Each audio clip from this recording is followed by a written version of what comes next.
La Jornada Zacatecas TV, un espacio de libertad. Por primera vez estamos haciendo un planteamiento de que la política laboral no se vea como una política aislada, sino que la política laboral tiene que estar vinculada a la política económica. Todo el planteamiento es de fondo distinto a lo que ha venido sucediendo actualmente. ¿Cuál ha sido la política económica que ha llevado a tener una política laboral ausente, digamos? O ausente cuando le conviene y represora cuando le conviene. La tesis ha sido que manteniendo los salarios bajos, pulverizando los derechos de la gente que vive de su trabajo, vamos a ser mucho más atractivos para que venga la inversión extranjera o inversión de grandes capitales y generen empleos. Lo cierto es que eso no ha sucedido. Lo que sí ha sucedido es que los empleos se quedaron muy bajos y que realmente los que hoy generan empleos son las pymes, son la micro, la pequeña y la mediana empresa, las cuales no se les ha apoyado. Al contrario, se les ha debilitado por no solo los moches, sino la tramitología, el cero, digamos, impulso y apoyo que se le ha dado. Eso ha generado pues, que seamos un país donde los salarios son muy bajos, pero también que no haya crecimiento económico. Dejamos de producir, se olvidó al campo, ¿no? Todo el campo se abandonó y se pretendió que se movieran a las grandes industrias y al final acabamos con millones de mexicanos que tuvieron que irse del otro lado de la frontera a conseguirse la vida, porque aquí se les canceló el futuro. Entonces, nuestro planteamiento es distinto. Estamos convencidos que sin aumentar impuestos y sin endeudar al país, que es lo que han hecho estos gobiernos corruptos, podemos tener presupuesto suficiente para impulsar el desarrollo, porque sí hay recursos. A ver, tenemos un presupuesto de 5.300.000.000.000 de pesos al año, pero en buena medida, parte de ese presupuesto, por lo bajo, el 10% se ve en corrupción y en privilegios. En el caso, digamos, de la política nacional, decía yo, es privilegiar el apoyo de infraestructura, de tecnología, de capacitación, de créditos. En el caso de los jóvenes, específicamente en el programa laboral y la Secretaría del Trabajo va a tener un programa madre, digamos, un gran proyecto que se llama Jóvenes Construyendo el Futuro. Este proyecto tiene la arista, digamos, educativa y la parte de trabajo. La idea es ir casa por casa inscribiendo a los jóvenes que se les canceló la posibilidad de estudiar y de trabajar, inscribiéndolos al trabajo o al estudio. A 2.600.000 jóvenes, 300.000 buscarles un lugar en la educación, si se quedaron en la secundaria, en la preparatoria o en la universidad. Recordamos que miles de jóvenes son rechazados todos los años en todos los estados, aquí en Zacatecas.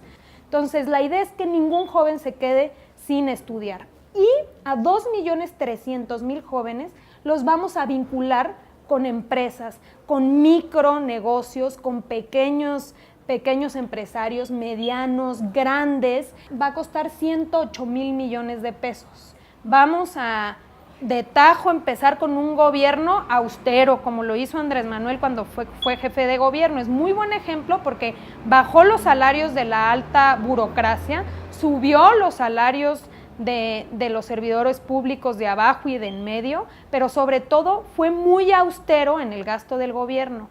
El problema de la violencia horrible, profunda que estamos viviendo en este país es un problema de que no ha habido oportunidades. Entonces tenemos que atender las causas de la violencia si queremos pacificar al país. Nosotros tenemos que entender que una parte es el legislativo, otro es el ejecutivo. Estamos convencidos que nos ayudaría muchísimo si el voto es parejo por Morena o por los partidos de la coalición, porque nos permitiría a estas mayorías hacer también modificaciones legislativas. Ahora, aún así, sin modificaciones legislativas, hay mucha cancha para explorar. Yo decía al principio, ha sido una decisión del gobierno mantener los salarios bajos y hacerse de la vista gorda de enormes violaciones que se dan todos los días.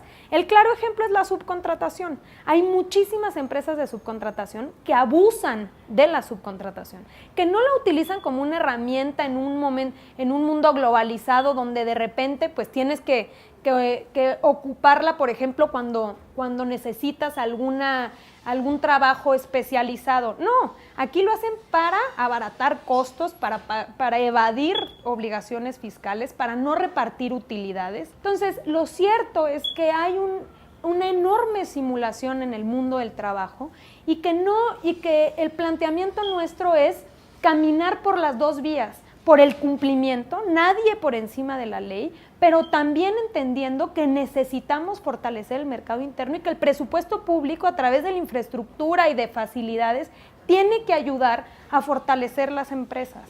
Porque, te pongo un ejemplo, el 75% de los emprendedores o de la gente que empieza con un negocio quiebra al primer año. Y quiebra porque pues, no puede con la burocracia, con los costos. Entonces, tenemos que acompañar de estos dos frentes. En el cumplimiento de la norma, no puede ser que hoy tengamos empresas que se hacen de la vista gorda y no tienen a sus trabajadores en la seguridad social. Eso nos ha llevado a tener una juventud, para que nos demos una idea, donde el 63% trabaja en el sector informal. No tiene derecho a nada, no tiene derecho a salud médica, no tiene derecho a créditos para la vivienda, no tiene derecho ni siquiera a estar ahorrando para su futuro.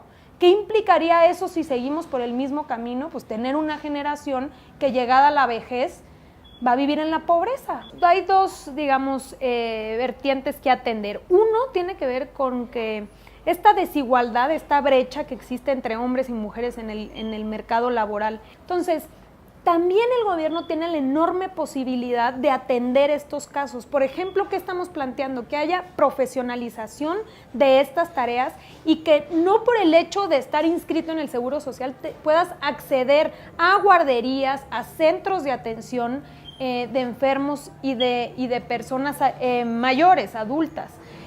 ¿Por qué? Porque esto permitiría profesionalizar esas tareas, ¿no? Por ejemplo, los que se dedican pues, a las guarderías, a la atención de niños, pero también permitirías que estas mujeres que hoy pues, no tienen la posibilidad de dejar a sus niños en algún centro infantil, pues puedan trabajar. Sin duda, y estoy segura que es una de las razones por las cuales Andrés Manuel me propuso para esa secretaría, es porque queremos darle prioridad a la juventud, que ha sido la que más ha sido dañada por este modelo económico que ha llevado a pulverizar los derechos de los trabajadores, de las mujeres y hombres que viven de su trabajo, y por eso va a ser nuestra prioridad, porque estamos seguros que ellos pueden ser una herramienta para sacar adelante al país.